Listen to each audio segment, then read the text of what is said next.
होता है तो बुद्धि में मानो ये बहुत बड़ा भौतिक विज्ञान जिनका त्यों तत्व और जो ऋषियों मुनियों ने नियम ईश्वरी सत्ता के आधार पर बनाया वो सब समझ में आ जाता है। उसके अंदर इतनी बड़ी दया और करुणा भरी हुई है उसके नियम में कि किसी को छू दीजिए तो दिल पर हृदय पर इतनी चोट पड़ती है। ये वो ज्ञानी महापुरुष अथवा वो भक्त जिनके हृदय में ये शक्ति का उतार होता है वही इसको समझ पाते हैं।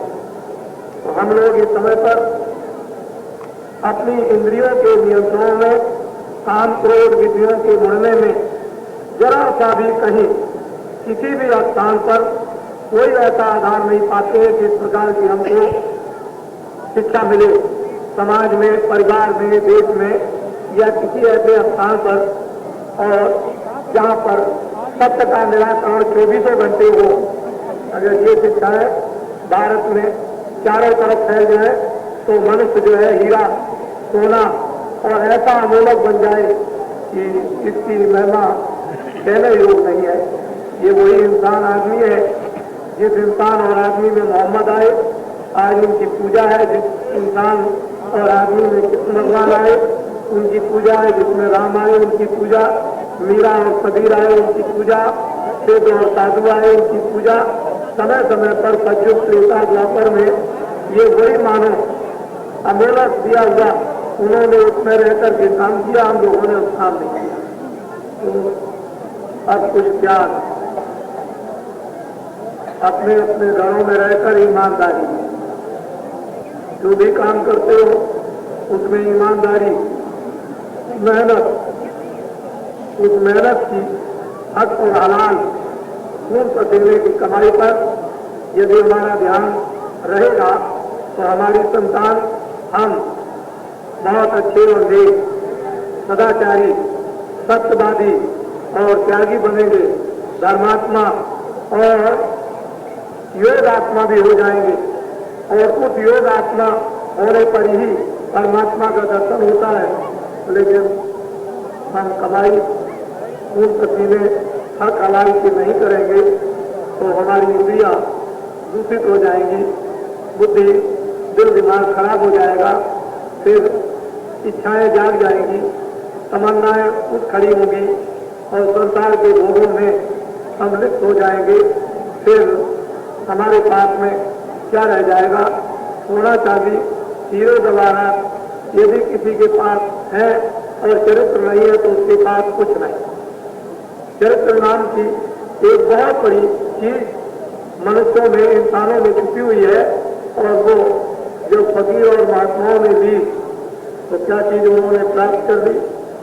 आज भारत में हम लोग उनके नाम पे नमन करते हैं, प्रणाम करते हैं, उनको याद करते हैं, वो धर्म कर्म की बात शांति के लिए सुनने लगते हैं, सोचते हैं कि संसार क्या है। वास्तव में ये कुछ नहीं है, मनो शरीर एक किराए का मकान है, थोड़े दिन के लिए आपको मिल गया है। इसमें आप बाजार में सब सामान, मकान, सोना चांदी, बच्चे, बाल बराज पार इसको अच्छा समझो, लेकिन ये कुछ नहीं। जब समय पूरा हो जाएगा तो एक मनुष्य रूपी मकान इस जिस्म से क्षण मात्र में निकाल कर बाहर कर दिए जाओगे, अपना कुछ नहीं है। तो हमारा जीवन अगर सही मानों में पूछा जाए तो देहातों में कितनी मेहनत और मशक्कत की कमाई लोग करते हैं, उनमें कितने सद्विचार होते हैं, उनमें दया भी होती है, धर्मात्मा भी होते हैं। वो लाख नहीं खर्चा कर सकते हैं लेकिन धेला खर्चा कर सकते हैं। वो धेला या एक दाना या उनका एक हाथ लाखों और करोड़ों के बराबर काम करता है। खून पसीने की कमाई वो धर्म को जगाती है। जो जंगलों में सो रहा, जब तक खून पसीने की कमाई से आह्वान करके धर्म को नहीं जगाया जाएगा तब तक ये धर्म काम कुछ नहीं कर सकता है। जब जब समय आया तो उन महापुरुषों ने, उन महान आत्माओं ने हमेशा आह्वान करके इनसे, इनके द्वारा खड़ा कर दिया और धर्म को जगाकर प्रवेश कर दिया। धर्म की स्थापना, कर्म की स्थापना सत्य की स्थापना, प्रेम की स्थापना, दया की स्थापना और साथ ही साथ में मानव स्थापना, आध्यात्मिक स्थापना बहुत दिनों तक, सदियों तक लोग उनके चिन्हों पर चलते रहे, आराम और आनंद उठाते रहे।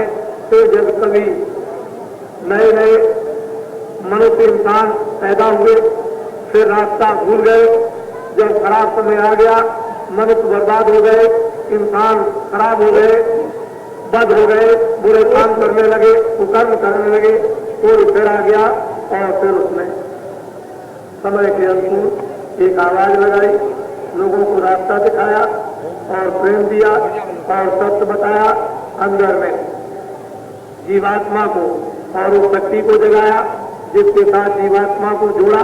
लोगों ने उस शक्ति को प्राप्त किया, उनको मुक्ति भी मिली, उनको मोक्ष भी मिली और उन्होंने मरने से पहले ये सब कुछ देखा।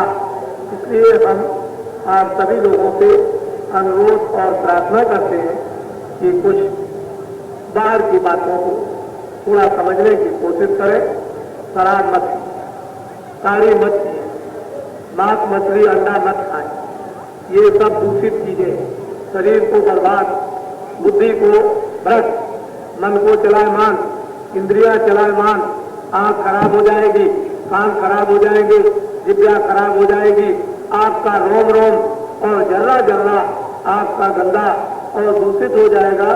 तो बतलाओ किस अंग से आप प्रभु का चिंतन, देवी देवता का चिंतन, सूरज चांद का चिंतन या अन्न, आप जल वायु अग्नि का कैसे चिंतन कर सकते हैं जब आपके औजार ही गंदे हो गए, रोम रोम ही आपका गंदा हो गया।